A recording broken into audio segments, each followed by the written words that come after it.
नमस्कार दोस्तों, स्वागत है आप सभी का आपके अपने चैनल पर संघर्ष ऑनलाइन मैथ क्लासेस पर।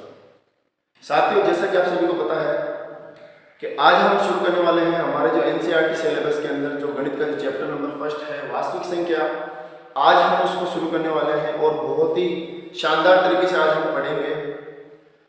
तो वीडियो स्टार्ट करने से पहले आप सभी से रिक्वेस्ट है कि अगर आप हमारे चैनल पर पहली बार जुड़े हो और पहली बार हमारे चैनल पर इस वीडियो को देख रहे हो तो हमारे चैनल को सब्सक्राइब कर ले और बेल आइकन को प्रेस कर ले ताकि आने वाली वीडियो की नोटिफिकेशन आपको जल्द से जल्द मिल सके। और वीडियो अगर पसंद आए तो वीडियो को लाइक करना ना भूलें और अपने दोस्तों के साथ शेयर करना ना भूलें। तो चलिए वीडियो की शुरुआत करते हैं। तो हमारे जो प्रश्न नंबर फर्स्ट है उसका नाम है वास्तविक संख्या और हमारा जो प्रश्न नंबर फर्स्ट है वो है यूक्लिडी विभाजन एल्गोरिथम विधि है, उसका प्रयोग करके हमें एचसीएफ हमें फाइंड करना है। आखिरकार एचसीएफ होता क्या है? एचसीएफ का मतलब होता है महत्तम समापवर्ती, जिसको हम मैथ से कहते हैं।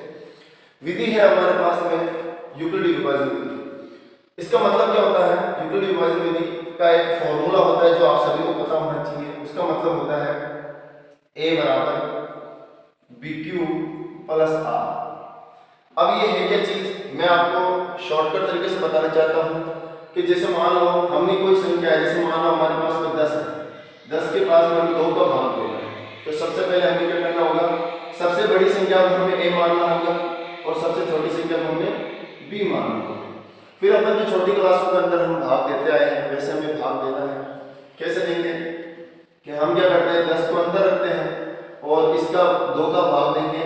तो हमारे पास में जब 2 का भाग देंगे 5 इसमें तो 10 5 बार जाएगा और पीछे हमारे पास में शेष पर 0 बच जाएगा।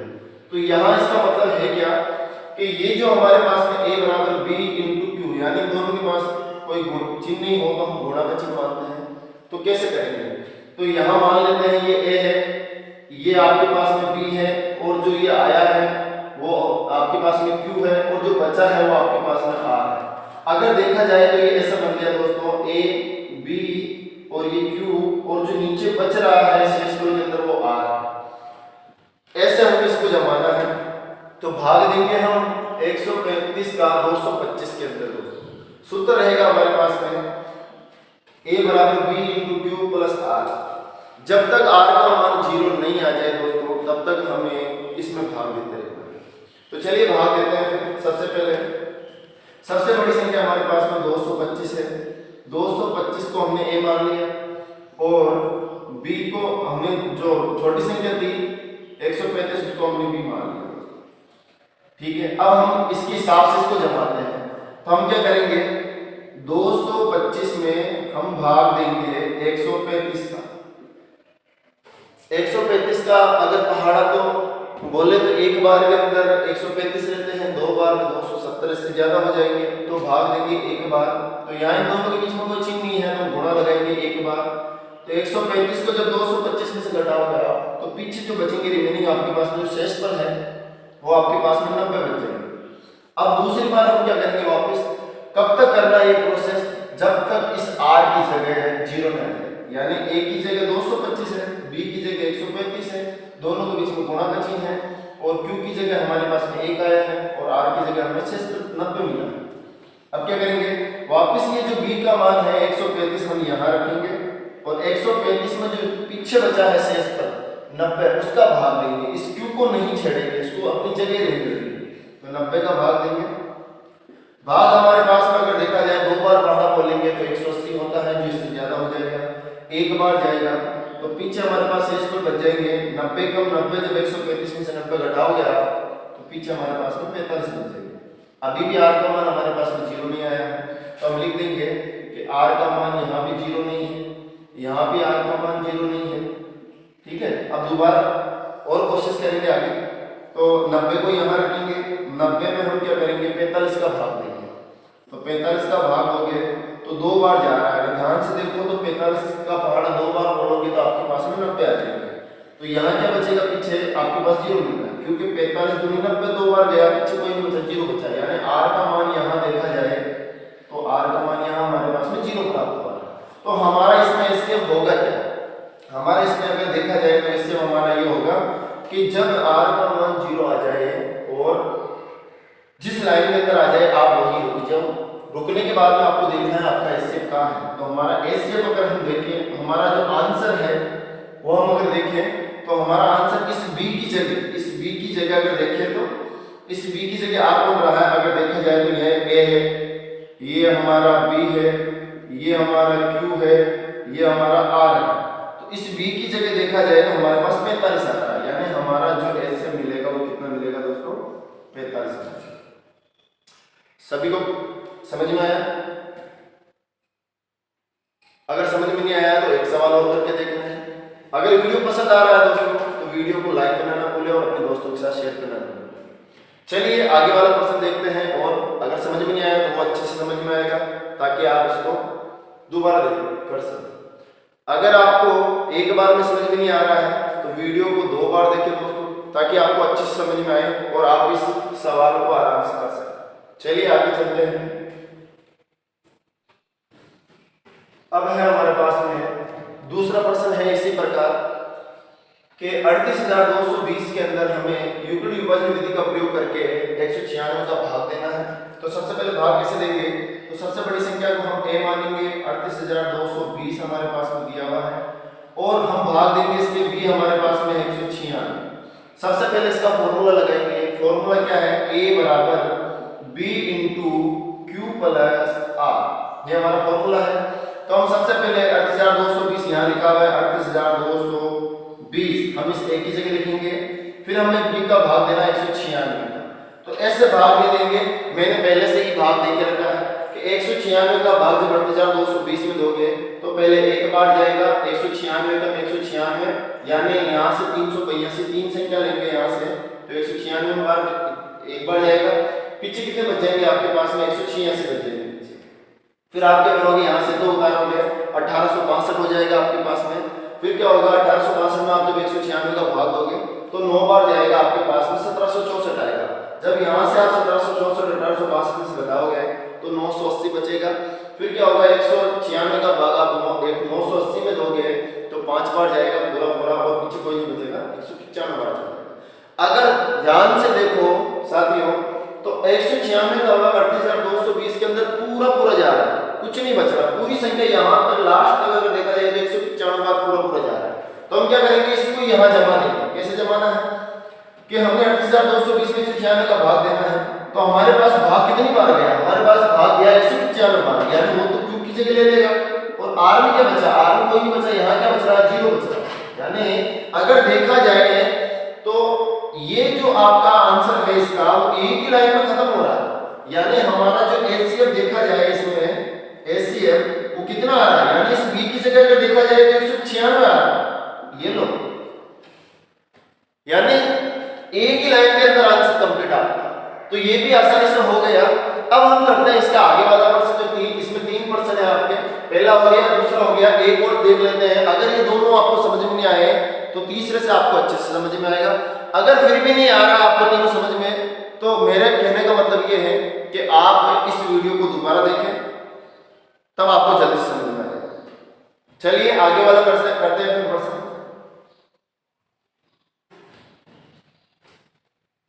अब है हमारे पास के अंदर जो इसका प्रश्न नंबर 1 है, उसमें 3 क्वेश्चन दे रखे थे, 2 हमने आसानी से कर लिए। तीसरा प्रश्न इसी प्रकार है, इसमें भी ऐसे एक तरीका आजमाएंगे हम। 867 के अंदर 255 का भाग देंगे। तो सबसे पहले आपको क्या करना है, अब मैं थोड़ा फास्ट कर देते हैं कि a का मान हमारा 867 मानेंगे और b को हम मानेंगे 255। सूत्र लगाएंगे हमारा a बराबर b into Q plus R. जमा दो इसको इसके अंदर, 867 बराबर b का मतलब है 255। जब हम इसका भाग इसमें देंगे, 255 का भाग 867 में देंगे तो 3 बार जाएगा। पीछे हमारे पास के अंदर बच जाएंगे 102। फिर क्या करेंगे, 255 को यहाँ रखेंगे। क्यों करेंगे ऐसा? क्योंकि हमें इस b की जगह, इस r की जगह हमें क्या करना है, 0 लाना है। जब इस r की जगह 0 आ जाए तो हमें रुक जाना है और उसी लाइन के अंदर हमारे जो b की जगह देखना है वो क्या है, वो हमारा आंसर। तो हम क्या करेंगे, 255 के अंदर पीछे वाली संख्या 102 का वापस भाग देंगे, तो भाग जाएगा हमारा 2 बार, क्योंकि 102 204 होते हैं। पीछे बच जाएंगे आपके पास 51। फिर क्या करेंगे, 102 को वापस यहाँ रखेंगे, 51 का भाग देंगे। 51 का भाग इसमें अगर देखा जाए तो 2 बार जा रहा है पूरा, और पीछे बच गया 0। तो यहाँ 0 आ रहा है r का मान, तो इसी लाइन के अंदर आना है, और ये 51 है वो इस b की जगह आ रहा है, तो हमारा एचसीएफ है वो हमें कितना मिल जाएगा, 51 मिल जाएगा। यानी शुरू के अंदर आपको परेशानी आएगी, फिर इसके बाद के अंदर आप इसको फास्ट करने लग जाओगे। अगर वीडियो पसंद आ रहा है दोस्तों तो वीडियो को लाइक करना ना भूलें और अपने दोस्तों के साथ शेयर करना ना भूलें। चलिए आगे चलते हैं हम हमारा क्वेश्चन नंबर 2 के अंदर। अब है हमारे पास में हमारा क्वेश्चन नंबर 2 है, वो क्या कह रहा है उसको देख लेते हैं एक बार। किसने कहा है दर्शाइए कि कोई भी धनात्मक मतलब प्लस वाली संख्या, यानी इधर से ऐसे ली जाए, मान लो 0 1 2 3 4 5 ये धनात्मक होती है, और ये -1 -2 -3 ये क्या होती है, ऋणात्मक होती है। धनात्मक विषम होना चाहिए, कैसा होना चाहिए, विषम। विषम का मतलब होता है जिसमें 2 का भाग पूरा नहीं जाता है। विषम पूर्णांक कैसा है कि 6q प्लस 1 या 6q प्लस 3 या 6q प्लस 5 के रूप का होता है, जहां q कोई पूर्णांक संख्या है। तो अगर देखा जाए तो धनात्मक संख्या इधर वाली लेनी है हमें, और इसमें कैसी संख्या को लेने को कहा है हमें लेने को कहा है इसमें विषम संख्या, यानी 1 3 5 ऐसी संख्या लेते हैं। तो सबसे पहले इसके अंदर सम विषम को आपको समझना होगा। सम विषम क्या होता है, सबसे पहले आपको सम में समझाते हैं आपको सम संख्या क्या होती है। सम संख्या मान लेते हैं जिसमें 2 का भाग जाता है। मान लो मैंने किसी संख्या में 2 का भाग दिया, और भाग देने के बाद में वो पूरा चला गया, पीछे क्या बचा, 0 बचेगा, क्योंकि 2 का भाग किसी भी संख्या में पूरा जाने पर पीछे 0 बचता है। तो मान लेते हैं वो आपके पास में 2m हो गया, 2n हो गया, 2q हो गया, क्योंकि हमें q दे रखा हम m मान लेंगे, तो इसमें कोई दिक्कत वाली बात नहीं है। तो यहाँ देखना जैसे 2 है, 2 का अगर मैं इस m का मान अगर यहाँ पे 4 रख दूं तो ये कितना हो जाएगा, 8 हो जाएगा। कितना हो जाएगा, 8 हो जाएगा। और 8 क्या है, सम संख्या है। क्यों, क्योंकि इसमें 2 का भाग जाता है। तो मैं इस 8 को ऐसे लिख सकता हूँ, 2m लिख सकता हूँ। तो विषम कैसे होगी, विषम का मतलब समझो आप, विषम का मतलब होता है जिस संख्या में आप 2 का भाग देते हो, देने के बाद में पीछे रिमेनिंग के अंदर यानी शेषफल 1 बच जाता है, वो आपकी विषम संख्या कहलाती है। जैसे मान लो मैं इसको ऐसे लिख सकता हूँ विषम संख्या को 2m प्लस 1। क्यों, क्योंकि जैसे मान लो 2 का 2 और m की जगह मान लो मैंने कोई संख्या रखी, जैसे मान लो मैंने रखा 4 रख दिया। अब यहाँ क्या हो, पीछे 1 होगा, तो ये कैसे हो जाएगा, 2 चौक 8 प्लस 1, यानी दोनों को जोड़ा जाए तो कितना हो जाएगा, 9 हो जाएगा। कितना हो जाएगा, 9। और 9 क्या है, विषम संख्या। क्या है, विषम संख्या। तो हमें इस प्रश्न को ऐसे बनाना है, आपको ध्यान रखना है। सम संख्या को ऐसे लिखते हैं और विषम संख्या को ऐसे लिखा जाएगा, पीछे 1 रख देंगे, प्लस का 1 रख देंगे। तो इसमें ऐसे करना है, हमें क्या करना है, देखो प्रश्न में दे रखा है कि किसी भी संख्या में 6 का भाग देने पर पीछे 1 बचता हो, 3 बचता हो, 5 बचता हो। तो हम क्या करेंगे, यहाँ पर सबसे पहले यहाँ हमारे पास के अंदर हमें 6 संख्या लिखनी होगी। देखो कैसे, हमें क्या करना होगा, a बराबर b into Q plus r, ये पहले फॉर्मूला लगाना होगा। यहाँ पर क्या करना होगा, हमें b का मान क्या लेना होगा, 6 लेना होगा। क्या लेना होगा, 6। तो हमारा जो शेषफल होगा वो कितने प्राप्त होंगे, हमें 6 ही प्राप्त होंगे, लेकिन 6 से क्या होंगे, छोटे होंगे। कैसे, 0 1 2 3 4 5, ये हमारे पास में कितनी संख्या आ जाएगी, 6 संख्या आ जाएगी। कितनी आ जाएगी, 6 संख्या आ जाएगी। यानी हमें b का मान कितना मानना पड़ेगा, 6 मानना पड़ेगा। तो हमारा जो शेषफल आएगा r वो भी कितना रहेगा, 6 ही रहेगा। तो हम इसको जमा देते हैं। जैसे मान लो हमने किसी संख्या में भाग दिया 6 का दिया, यहाँ क्यों लिख रखा, तो आप इसको m n कुछ भी मान सकते हो। हमने 6 का भाग दिया, मान लेते हैं यहाँ पूरा गया, यानी पूरा गया, यानी 6 a बराबर हम लिख दिए 6m, है ना। दूसरा हम लिख सकते हैं a बराबर 6m प्लस 1, यानी यहाँ 0 रख सकते हो आप, पहले 0 रखो फिर आप 1 रखो, ऐसे ही आप 2 रख दो, ऐसे ही आप 3 रख दो, ऐसे आगे चलते इधर लिख देता हूँ थोड़ा बहुत कि यहाँ 3 हो गया, यहाँ लिख दो 6m प्लस 4, 6m प्लस 5, यानी 5 तक ही लेना है। शेषफल कहाँ तक लेना है, 5 तक ही लेना है। वैसे 0 1 2 3 4 5, यानी हो गया हमारे पास में कितनी संख्या होगी, 6 संख्या है। तो सबसे पहले आपको क्या करना होगा, ये 0 लिखो चाहे मत लिखो, आपकी इच्छा पे डिपेंड करता है, क्योंकि 0 कभी जुड़ता नहीं, कभी आप हटा सकते हो। तो इसमें क्या होगा, सबसे पहले आपको कॉमन लेना होगा। कॉमन क्या होगा, क्योंकि 6 के अंदर 2 का भाग जाता है।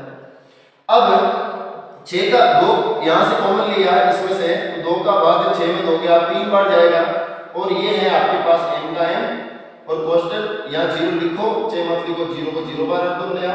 इस पूरे कोष्टक को आप क्या मानोगे, 3m प्लस 0 को आप क्या लिख दोगे, q लिख दोगे। क्या लिख दोगे, q लिखना है आपको। हम लिख देंगे कि भाई ये 2 का 2, और इस पूरे कोष्टक को हमने क्या लिख दिया है, q लिख दिया है। क्या लिख दिया है, q लिख दिया है। अब 2m लिखो चाहे q लिखो, अच्छा ऐसा आप कंफ्यूज हो जाओगे। एक काम करते हैं, यहाँ q रख देते हैं सब।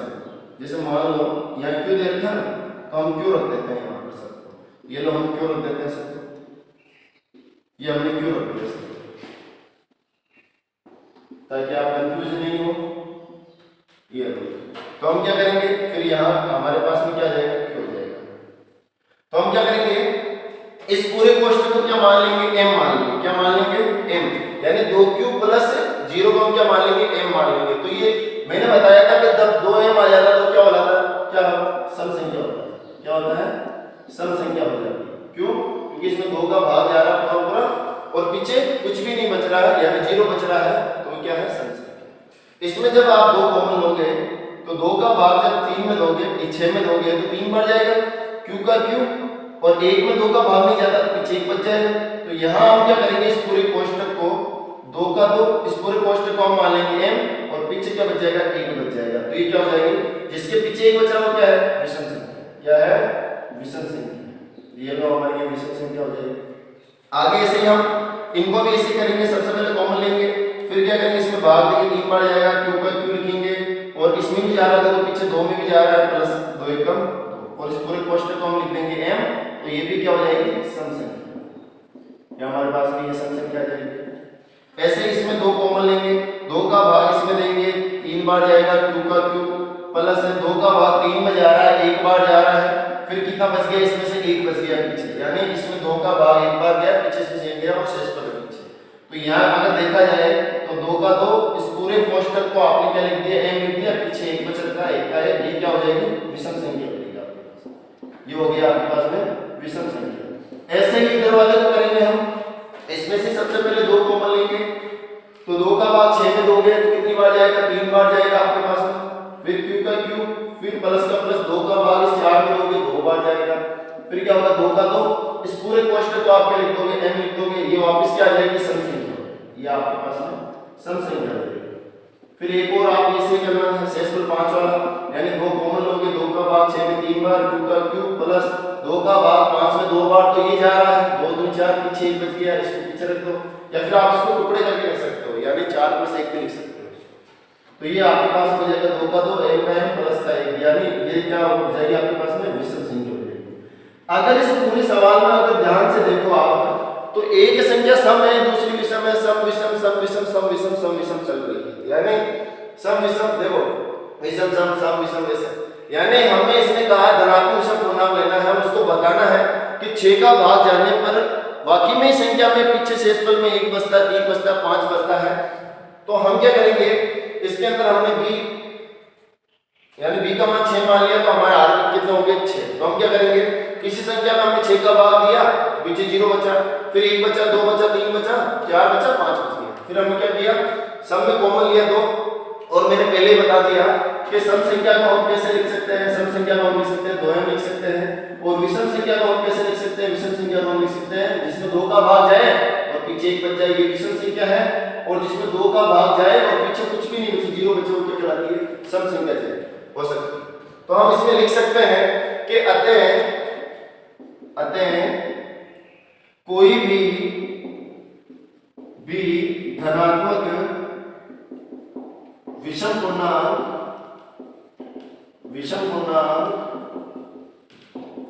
6q प्लस 1 या 6q प्लस 3 या 6q प्लस 5 के रूप का होता है। ये हम इसमें लिख देंगे और हम इसको ऐसे सिद्ध कर देंगे ताकि हमें ये मालूम हो जाए कि इसने ये जो कहा है वो ऐसा रूप होता है। अगर समझ में आ रहा है तो वीडियो को लाइक करना ना भूलें, अपने दोस्तों के साथ शेयर करना ना भूलें, क्योंकि इस वीडियो को उन दोस्तों तक और उन मित्रों तक पहुंचा दीजिए जो इस वीडियो को आसानी से समझ सके और उनको भी मदद मिल सके इसकी। तो चलिए, ये प्रश्न भी हमारा दूसरा प्रश्न भी कंप्लीट हो गया। अब चलते हैं हमारे प्रश्न नंबर 3 के अंदर। अब है हमारे पास में प्रश्न नंबर 3, जो इसमें बोल रहा है किसी परेड में 616 सदस्यों वाली सेना आर्मी की टुकड़ी को 32 सदस्यों वाले एक आर्मी बैंड के पीछे मार्च करना यानी चलना है। दोनों समूह के समान संख्या वाले स्तंभों में मार्च करना है। उन स्तंभों की अधिकतम संख्या क्या है? तो हम इसमें क्या करेंगे, एचसीएफ निकालेंगे, यानी मैश निकालेंगे इसका। तो आप इसके दो प्रकार से आप मैश निकाल सकते हो, दो तरीके से। आप हमने जो पहला प्रश्न जो किया है उसमें यूक्लिड विभाजन विधि से किया है, a बराबर b × q + r से, उससे भी आप ज्ञात कर सकते हो। नहीं तो आप एचसीएफ लेके इसका ज्ञात कर सकते हो। कैसे? एचसीएफ के अंदर क्या होता है, जिसको मैश से बोलते हैं, महत्तम समानुपातिक बोलते हो। उसमें दो संख्या या तीन संख्या जब भी आपको दे दे तो उसमें क्या करते हैं, दोनों संख्या या तीनों संख्याओं को हम क्या करते हैं, अलग अलग ज्ञात करते हैं, और फिर उनमें से जो कॉमन संख्या यानी जिसमें जोड़ा बनता है उस जोड़े को हम अलग करके उनको गुणा कर देंगे, तो हमारा आंसर निकल जाएगा। कैसे? यहाँ देखा 616, तो हम पहले सबसे पहले अभाज्य गुणन विधि जो हमने छोटी क्लास में पढ़ी है, क्लास 8 के अंदर भी आया था ऐसा, तो हम ऐसे ज्ञात करेंगे। सबसे पहले हम क्या करेंगे, 2 का भाग देंगे। क्या करेंगे? 2 का भाग देंगे। जिस संख्या में 2 का भाग जा रहा है उसमें दे देंगे, जिसमें नहीं जा रहा उसमें आगे बढ़ जाएंगे, 3 का देंगे। और जब तक जा रहा है तब तक देंगे, नहीं तो आगे बढ़ेंगे। फिर जैसे 2 का भाग 6 में गया 3 बार, यहाँ पूरा पूरा चला गया, तो आगे छोटी संख्या है, भाग टूट गया तो हम 0 लेंगे पहले, और फिर जाता है 8। फिर 2 का भाग देंगे, 2 × 1 = 2, यहाँ से 1 बच गया, पीछे हो गया आपके 0 बच रहा, पीछे हो गए 10, 10 में 2 का भाग 5 बार, और यहाँ गया 4 बार। फिर 2 का भाग 1 में नहीं जाता है, 2 संख्या 15 हो गए। फिर 2 का भाग 15 में दोगे कितनी बार जाएगा, 7 बार। 2 × 7 = 14, फिर 1 बच गया, फिर 14 हो गया, 2 × 7 = 14। फिर आप इसमें 7 का भाग दे सकते हो, विषम संख्या है, 11 बार जाएगा, और 11 में 11 का ही भाग जाता है। इस प्रोसेस में अंदर एक तरीके का एक बात का आपको खास ध्यान रखना है कि जब भी विषम संख्या आ जाए, जैसे 1 आ जाए, 3 आ जाए, 5 आ जाए, 7 आ जाए, 11 आ जाए, 13 आ जाए, यानी अभाज्य संख्या जो आ जाएगी उसमें उन्हीं संख्याओं का भाग जाता है और किसी का भी नहीं जाता है। तो जैसे 7 में 7 का जाता है, 11 में 11, 13 में 13, 19 में 19। तो 2 का भाग 32 में देंगे। जब भी किसी भी संख्या में 2 का भाग दिया जाता है वो संख्या आधी हो जाती है, 30 का आधा 16 हो जाएगा। इसमें 2 का भाग दोगे ये आधी हो जाएगी, 8 हो जाएगी, और इसमें 2 का भाग दोगे 4 हो जाएगा, 2 का भाग दोगे और आधी हो जाएगी, तो 2 का भाग में दोगे 1 बन। ये हमने यहाँ तक कर लिया। अब क्या करेंगे, हम कॉमन संख्या लेंगे, उसे निकालेंगे। कॉमन संख्या क्या निकलती है, हमारा ऐसे हम निकालने जा रहे हैं, यानी स्तंभों की संख्या हम निकालेंगे। तो देखो, अगर ध्यान से देखा जाए तो 1 2 3, यानी 2 3 इसमें भी है, यानी 2 की घात 3 इसमें भी मिल रही है, 2 3 बार इसमें भी है, 2 3 बार इसमें भी है।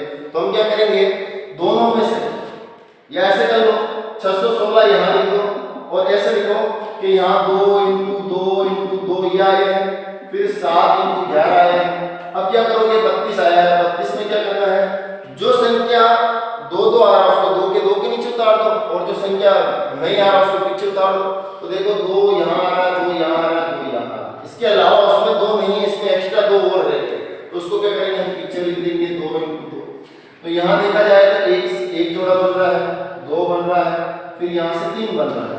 तो हम क्या करेंगे, यहाँ से 1 2 ले लेंगे, यहाँ से 2 ले लेंगे, और यहाँ से भी हम 2 ले लेंगे। तो हमारा जो एचसीएफ निकलेगा दोस्तों कितना निकलेगा, 2 दूनी 4, जो 4 आया उसको 2 से गुणा कर दो, यानी 8 निकल जाएगा। यानी इसके अंदर इसने कहा है स्तंभों की संख्या कितनी होगी, तो उन स्तंभों की संख्या कितनी होगी मेरे दोस्तों, उसमें स्तंभों की संख्या होगी 8 हो जाएगी। यानी आर्मी जो स्तंभ बताया जाए कितने स्तंभ बनेंगे, उसमें 8 बनेंगे।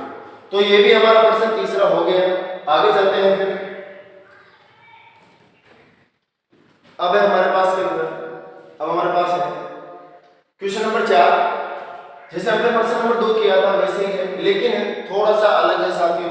इसमें क्या करना है, इसमें वर्ग करना है। कैसे, यूक्लिड विभाजन का प्रयोग करना है, प्रमेय का प्रयोग करके बताना है हमें कि किसी भी धनात्मक यानी वो एक प्लस वाली संख्या, और वो कैसी होनी चाहिए, यानी धनात्मक पूर्णांक का वर्ग करेंगे। वर्ग का मतलब क्या है, यहाँ किस चीज से है, स्क्वायर से है। और उसने कहा है पूर्णांक m के किस मान के लिए 3m होगा, यानी वही सम संख्या, यानी जिसमें पीछे 0 बच रहा है, या और 3m + 1 के रूप का हो सकता है। तो सबसे पहले इस प्रश्न को समझाने से पहले मैं आपको एक चीज बताना चाहता हूँ। अगर वो चीज आपको ध्यान से समझ में आई दोस्तों, तो आप इस प्रश्न को चुटकियों में कर लोगे। जी हाँ दोस्तों, आप चुटकियों में कर लोगे। समझना है फिर तो यहाँ सबका ध्यान दो कि क्या करना है। देखो जैसे मान लो मैंने कोई संख्या ली, जैसे मान लो 1 लिया, 2 3 4 5 6 संख्या मान लो मैंने ले ली। फिर मैंने क्या किया, इन सबका स्क्वायर कर दिया। क्या कर दिया, इस सबका, क्योंकि यहाँ चीज क्या दे रखी है, हमें वर्ग दे रखी है, तो हमने क्या किया, वर्ग कर दिया। ये तो सबका वर्ग कर देते हैं, ये हमने सबका वर्ग कर दिया।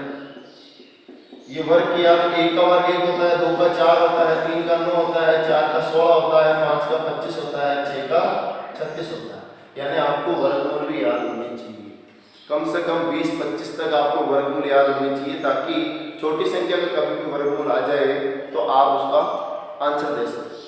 बाकी अगर बड़ी संख्या आ जाए तो उसका निकालने का तरीका अलग है। फिर अभाज्य गुणनखंड हो गई, भाग विधि है आपके पास के अंदर, या फिर आपको 1 से 10 तक वर्गमूल याद होनी चाहिए, उनकी इकाई के अंक आप देखो, उससे भी निकाल सकते हो।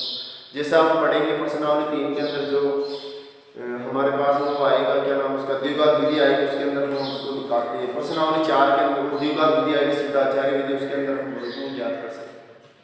तो फिलहाल छोड़ो, यहाँ देखो कि हमने 1 से 6 तक संख्या ली और उसका वर्गमूल कर दिया। अब हम मान लेते हैं इसके बाद 3m या 3m + 1 है, तो हम क्या करेंगे, सब में 3 का भाग देके देंगे। तो दे देते हैं, फिर सब में 3 का भाग दे देते हैं। यहाँ पर देखो, अगर ये चीज आपको समझ में आ गई तो 100% आपको ये प्रश्न समझ में आ जाएगा। तो देखो यहाँ हमें 2 चीज निकालनी है, एक तो भागफल निकालना है, एक हमें शेषफल निकालना है। तो ध्यान दो, 1 का भाग, ये 3 का भाग 1 में नहीं जाता है, तो जब नहीं जाता तो 0 बार तो जाएगा। देख ऐसे देखिए, जब से 1 का भाग 3 में लेंगे, यहाँ ऐसा पॉइंट लेने में मत बैठ जाना कि पॉइंट में भी जाता है। बहुत सारे ज्ञानी हैं तुम में से कि यहाँ इसमें भाग देने बैठ जाएंगे, 0 पॉइंट भी तो आ सकता है सर, बिल्कुल आ सकता है, लेकिन यहाँ हम क्या करेंगे, इसमें पॉइंट से नहीं लेंगे, तो हम यहाँ भाग 0 बार देंगे, तो यहाँ 0 आएगा, तो पीछे क्या बच जाएगा, 1 का 1। तो हमने भाग दिया 3 का इसमें, तो 0 बार गया, तो 1 का 1 ऐसा कैसे बच गया। फिर यहाँ देखो 4 में 3 का भाग दोगे, 1 बार जाएगा, तो पीछे शेष पर कितना बच जाएगा, 1 बच जाएगा। फिर यहाँ देखो पूरा जा रहा है, 9 में 3 का भाग, 3 दिया 9, और पीछे क्या बच जाएगा आपके पास में 0। ऐसे आगे दिया जाए तो यहाँ जा रहा है 3 पंजे 15, 5 बार, पीछे 1 बच गया। फिर यहाँ देखो 3 8 24, 8 बार जा रहा है, पीछे 1 बच गया। और यहाँ पूरा जा रहा है 3 एकम 3 3 दूनी 6, 12 बार, पीछे 0 हो गया। इस प्रश्न में क्या समझ में आ रहा है, इस प्रश्न में एक ही चीज समझ में आ रही है हमें कि सर हमें यहाँ हमने जब किसी संख्या का वर्गमूल किया, यानी धनात्मक संख्या ली हमने 1 2 3 4 5 यानी प्लस वाली संख्या, और उसका हमने वर्ग किया। वर्ग करने के बाद में हमने जब 3 का भाग दिया तो हमें भागफल और शेषफल में हमें संख्या मिली है। और शेषफल में अगर ध्यान से देखो तो वो संख्या हमें वापस मिल रही है सर, हर तीसरी बार के अंदर वापस 0 प्राप्त हो रहा है ना भाई, क्योंकि 2 बार आ रहा है, 0 आ रहा है, 2 बार, ऐसे आगे जाओगे 2 बार आएगा, 1 0 आएगा, 2 बार, ऐसे तीसरी संख्या वापस 0 आएगा। तो इस सवाल में इसने एक चीज छुपाई है हमसे, वो ये छुपाई है कि इसमें क्या हुआ, 3m तो ले लिया, मान लो 0 है उसके पास में, लेकिन 3m + 1 तो इसने एक ही बार लिखा। क्यों, क्योंकि इसमें पीछे 2 में 1 बच रहा है शेष पर, इसलिए इसने एक ही बार लिखा।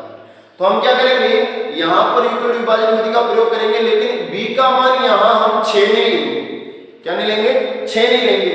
क्यों नहीं लेंगे, क्योंकि छठी संख्या में हमें क्या करना है, b का मान 3 ही लेना है। क्यों लेना है, क्योंकि इन तीनों के अंदर 2 1 बार है, 1 0 बार है, और अब आगे यही सेम ही, आगे भी ये 2 बार 1 बार, तो हम 6 नहीं लेकर हमें b का मान 3 में ले लेंगे, तो हम इसको आंसर सिद्ध करेंगे, है ना भाई।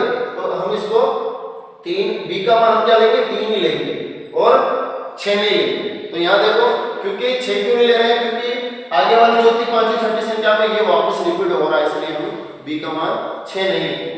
तो हम देखो यहाँ ये चीज अगर आपको समझ में आ गई तो हम आगे चलते हैं, फिर इस प्रश्न के आंसर को हम अब करते हैं।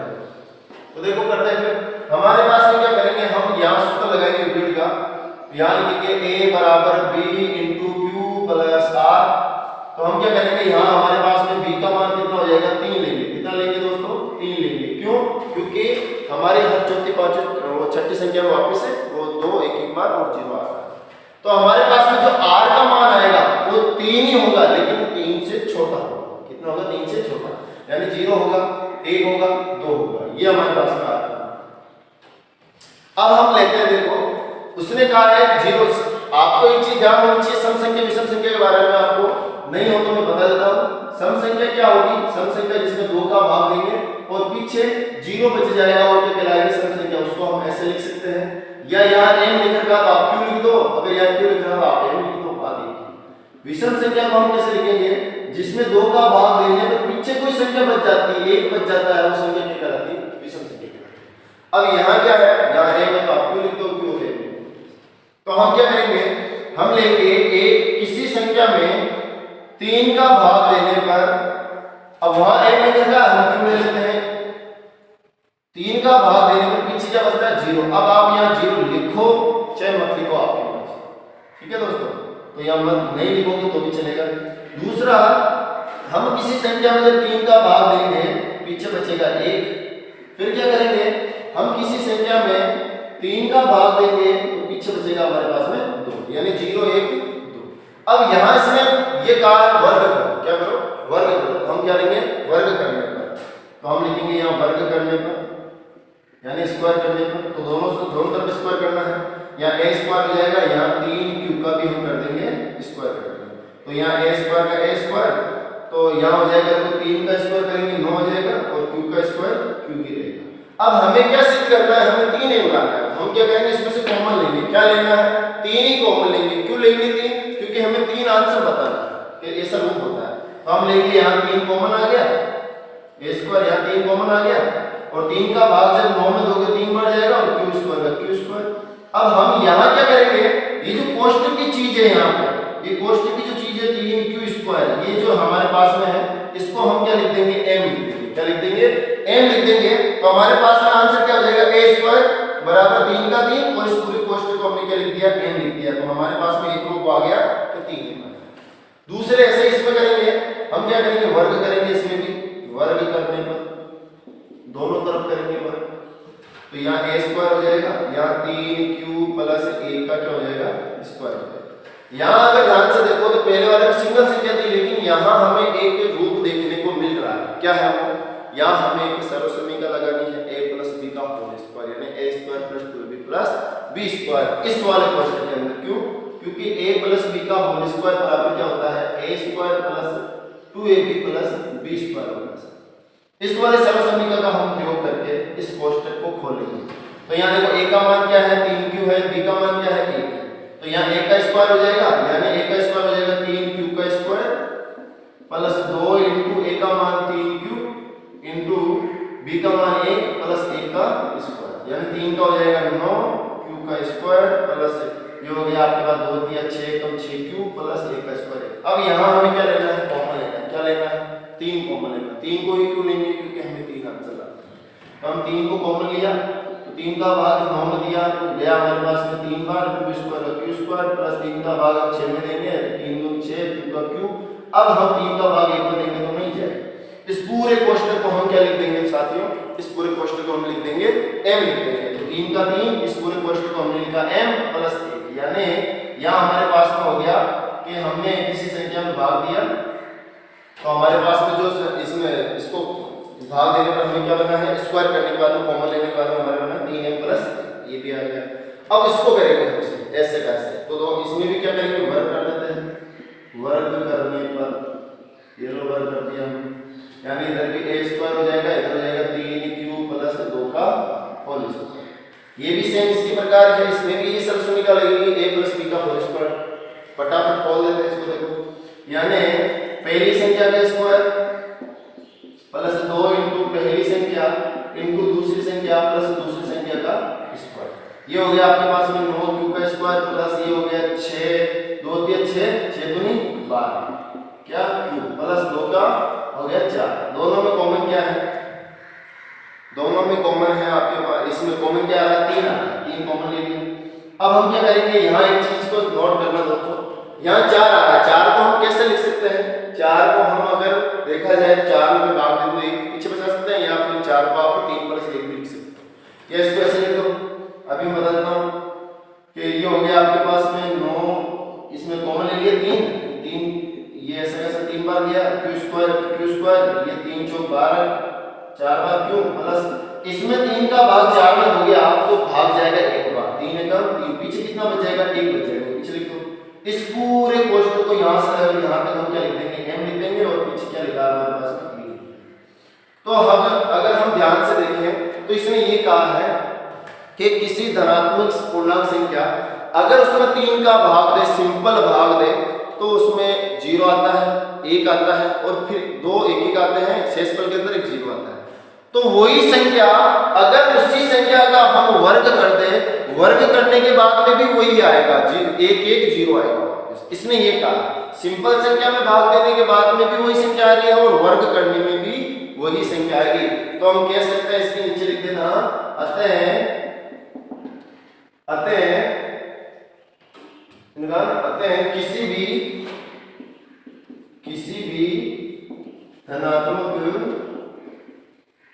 किसी भी धनात्मक पूर्णांक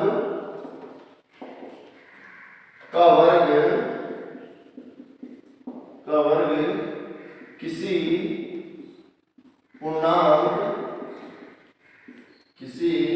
पूर्णांक m के लिए 3m या 3m + 1 के रूप का होता है। आई होप, आशा करता हूं आप सभी को ये समझ में आया होगा। अगर समझ में नहीं आया है दोस्तों, तो आपसे रिक्वेस्ट है इस वीडियो को दोबारा देखें और इस प्रश्न को समझने की कोशिश करें। ठीक है साथियों, चलिए आगे चलते हैं। इसका 5वां प्रश्न है, लास्ट 1.1 का, वो भी कर लेते हैं। इसी प्रकार है, लेकिन इसमें वर्ग है और उसके अंदर घन करना है। बस घात 3 करनी है, यहाँ घात 2 करनी है। चलिए अब है हमारे पास में जो प्रश्न नंबर 5 है हमारा, वो ये है, जैसे प्रश्न नंबर 4 किया था हमने वैसे ही करना है, लेकिन फर्क इतना है दोस्तों कि उसके अंदर वर्ग था, इसके अंदर घन करना है। तो इसने कहा है इसी विधि का प्रयोग करना, यूक्लिड का, बस इसमें ये कहा है धनात्मक पूर्णांक की घन। इस बार वहां 3 क्यों था, यहाँ है 9m और 9m + 1, यानी किसी भी संख्या के अंदर अगर 9 का भाग देने पर क्या 0 बचता है, ये हमें चेक करना है कि कौन सी संख्या धनात्मक होनी, यानी प्लस वाली संख्या होनी चाहिए, या किसी भी संख्या में 9 का भाग देने पर 1 आता हो, या किसी संख्या में 9 का भाग देने पर पीछे 8 आता हो। ऐसी संख्या कौन सी है, पहले हम चेक कर लेते हैं। तो देखो हम लेते हैं 1 2 3 4 5 6 संख्या हमने ले ली। फिर हम क्या करेंगे, इसमें ये घन दे रखा, हम घन करके देखेंगे सबका। ये हमने घात 3 लगा दी सबके ऊपर और हम घनमूल करेंगे। तो 1 का घन 1 होता है, 2 का 8 होता है, 3 का 27 होता है, 4 का 64 होता है, 5 का 125 होता है और 6 का 216 होता है। घनमूल भी आपको याद होनी चाहिए, कम से कम 1 से 20 तक कंटिन्यू आपको याद होनी चाहिए। अब हमने ये सिंपल संख्या ले ली, 1 से 6 तक धनात्मक संख्या ली है और इसमें हमने घन भी कर दिया। अब हम क्या करेंगे, इसमें 9 का भाग देकर देखेंगे। हम सब में 9 का भाग देकर देखेंगे, तो हम चेक करेंगे क्या वाकई में ये संख्या आ रही है। तो हमें 2 संख्या नोट करनी है, एक तो भागफल नोट करना है, एक शेषफल नोट करना है। तो हम क्या करेंगे, जब इसमें भाग देंगे 9 का नहीं जाएगा तो भाग 0 बार जाएगा, तो 1 बच जाएगा पीछे। 9 का भाग इसमें भी नहीं जा रहा है, तो यहाँ भी क्या करेंगे, हम 0 बार देंगे तो 8 का 8 बच जाएगा। फिर क्या होगा, 9 का भाग इसमें दे रहा है तो देखो 3 बार पूरा जा रहा है, पीछे क्या आ रहा है 0। ऐसा ही हम इसमें देंगे 9 7 63, पीछे क्या बचेगा 1 बचेगा। इसमें देंगे तो आपका भाग कितनी बार जाएगा, 9 1 कम 9, फिर आपका 3 बच गए, 35 हो गए, 9 4 36 ज्यादा हो जाएंगे, 9 के 27 3 13 बार जाएगा, पीछे 8 बच जाएगा।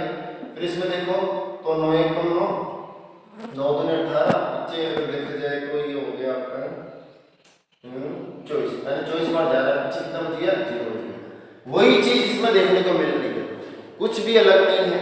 इसने ये कहा है सिंपल संख्या लो, उसके अंदर उसका घन करो, उसमें 9 का भाग दो, चेक करो कि क्या 0 आता है, 1 आता है, 8 आता है। वाकई में आ रहा है दोस्तों, देखो 1 8 0 1 8 0, यानी अगर आगे और संख्या लोगे आप 7 8 9 तो भी आपको 1 8 1 8 0, यानी यहाँ भी हमें b का मान क्या लेने वाले हैं, 3 लेने वाले हैं। क्यों, क्योंकि हम यहाँ b का मान 6 नहीं लेंगे, क्योंकि हर आगे वाले हर तीसरी संख्या के अंदर वो 1 8 0 1 8 0 हमें मिलेगा।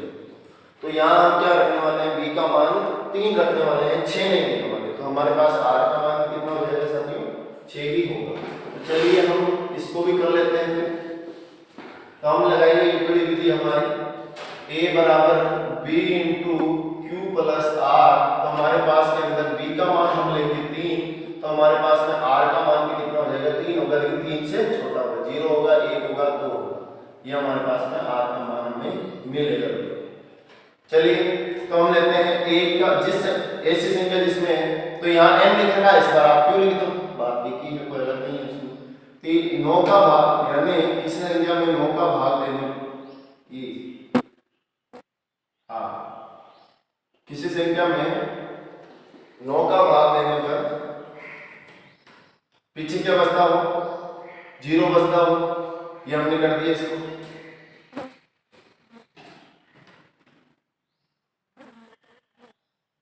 सही,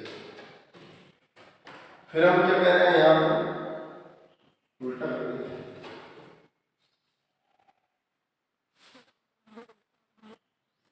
यानी हमने b का मान 3 माना है, तो यहाँ लिखेंगे हम 3 लिखेंगे। फिर ऐसे ही हम क्या करेंगे, इसका घनमूल करेंगे, ये लो हमने किया घन करने पर, अब यहाँ आप 0 लिख सकते हो, लिखो चाहे मत लिखो आपकी मर्जी, यहाँ घन कर देते हैं, तो इधर भी हम घन करेंगे, इधर भी हम घन करेंगे, दोनों तरफ हम घन करेंगे, तो ये तो ऐसा कैसा रहेगा, इधर हो जाएगा हमारे पास के अंदर 9 की 3 का घन कितना होता है 27 होता है, और q की घात 3 का 3 है। अब यहाँ हमें 27 q की घात 3 के अंदर कॉमन क्या लेना है, हमें कॉमन लेना है 9, क्योंकि हमें 9 हमें आंसर बताना है, तो यहाँ 1 की घात 3 का 3, यहाँ से 9 कॉमन आया, 9 का भाग 27 में गया 3 बार, q की घात 3 ऐसी कैसे। अब हम क्या करेंगे, ये जो कोष्टक के अंदर लिखा हुआ 3 q की घात 3 को हम क्या लिखेंगे, यहाँ पे m लिख देंगे, क्या लिख देंगे दोस्तों, m लिख देंगे, क्योंकि वहां हमें m सिद्ध करना है, तो यहाँ रह जाएगा 1 की घात 3 ऐसी कैसी, और यहाँ लिखेंगे हम 9, और इस पूरे कोष्टक को हम लिख देंगे m। देखो ये हमारे पास एक आंसर तो मिल जाएगा। दूसरी संख्या हम लेंगे कि किसी संख्या में भाग लेने पर पीछे हमें क्या बचे, 1 बचे, यहाँ पे भी हम क्या करेंगे, घन करेंगे, तो ये लोग घन कर देते हैं, घन करने पर यानी b का मान हमने क्या लिया है 3 लिया, तो यहाँ हो जाएगी 1 की घात 3, और यहाँ हो जाएगा हमारे पास में 3q प्लस 1 की घात 3। लेकिन अगर ध्यान से देखोगे तो यहाँ एक सर्वसम्मी का काम में आएगी, a पर a प्लस b की घात 3, यानी घनमूल करना है, तो सर्वसम्मी का कौन से काम आएगा वो हमें देखनी है। यानी यहाँ ऐसा हो जाएगा a प्लस b की घात 3 का मतलब हो गया साथियों a की घात 3 plus 3a square b plus 3a b square plus b की घात 3, यानी इस सर्वसम्मिका के अंदर आपको इसको जमाना है, यानी a का मतलब हो जाएगा 3q, b का मतलब हो जाएगा 3, तो देखो जमा देते हैं, यानी 3q का घात 3 हो जाएगी पहली संख्या का, प्लस 3 का 3 इंटू a स्क्वायर यानी 3q का स्क्वायर हो जाएगा, फिर इंटू b का मतलब 1 है, प्लस 3 इंटू a का मतलब 3q प्लस b की घात 1 का स्क्वायर प्लस a की घात 3, पहले इसमें जमा देना है फिर इसको सरल करना है। यह हो जाएगा 3 का 27 q की घात 3 प्लस, यहाँ देखो 3 का स्क्वायर 9 हो रहा है, 9 का 9 गया 9 के 27 हो जाएगा, 27 से कम 27 q स्क्वायर प्लस, यहाँ 1 का स्क्वायर 1 होता है, 1 दिया 3 3 दिया 9 हो जाएंगे, 9 q हो जाएगा यहाँ पे प्लस 1 की घात 3 ये q। अब हम क्या करेंगे, सब में कॉमन 9 आ रहा है तो 9 ले लेते हैं कॉमन, 9 आ गया कॉमन, 9 का भाग इसमें दिया 3 बार गया, q की घात 3 ऐसे कैसे, फिर इसमें दिया आपने 3 3 9 9 3 27, इसमें दिया आपने तो 3 बार गया, यहाँ q स्क्वायर बच गया, प्लस 9 एकम 9 1 q बच गया, पीछे बच रहा है 1। अब आपको क्या करना, पूरे कोष्टक को क्या मान लेना है, m मान लेना है, तो यहाँ जैसे 1 की घात 3 ये शुरू में चल रहा था वो 9 का 9, इस पूरे कोष्टक को हमने m लिख दिया प्लस इसको 1 लिख दिया, ये भी हो जाएगा ऐसे। अब एक लास्ट फाइनल इसको सिद्ध करना है कि 0 से आ गया 1 से आ गया 2 से सिद्ध करना है, तो यहाँ से सिद्ध करते हैं कि कोई संख्या से भाग देने पर पीछे क्या बचता हो, 2 बचता हो, यहाँ करेंगे हम घन कर देते हैं, यहाँ पे हम घन कर देते हैं, तो यह हो जाएगा 1 की घात 3 बराबर 3q प्लस 2 की घात 3। यहाँ भी हमें क्या करना है, ये भी सर्वसम्मी का काम में लेंगे, इसके अंदर इसको जमाना है, तो जमा देते हैं। देखो यहाँ हो जाएगा 3q की घात 3 प्लस 3 इंटू 3q का स्क्वायर प्लस इंटू 2 प्लस यहाँ तक हो गया प्लस 3 इंटू 3q इंटू 2 का स्क्वायर प्लस 2 की घात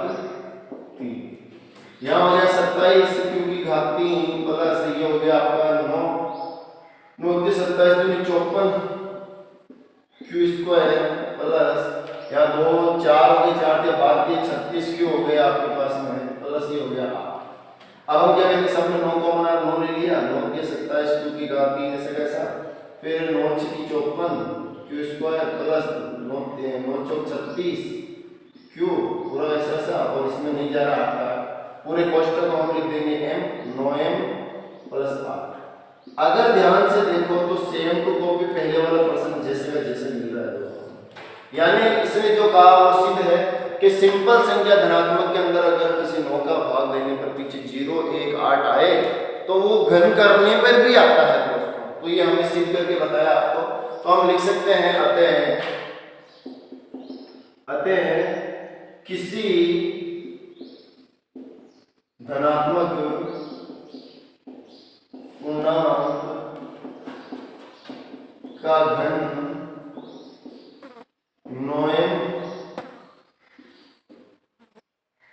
9m प्लस 1 या 9m प्लस 8 के रूप का होता है। ये हम सिद्ध करके बता देंगे। तो ये भी हमारा 5वां प्रश्न हो गया। तो ये हमारी 1.1 खत्म हो गई दोस्तों। अगर वीडियो पसंद आ रहा दोस्तों तो वीडियो को लाइक करना ना भूलें, अपने दोस्तों के साथ शेयर करना ना भूलें दोस्तों। मिलते हैं अगले वीडियो में। आज के लिए इतना ही, धन्यवाद।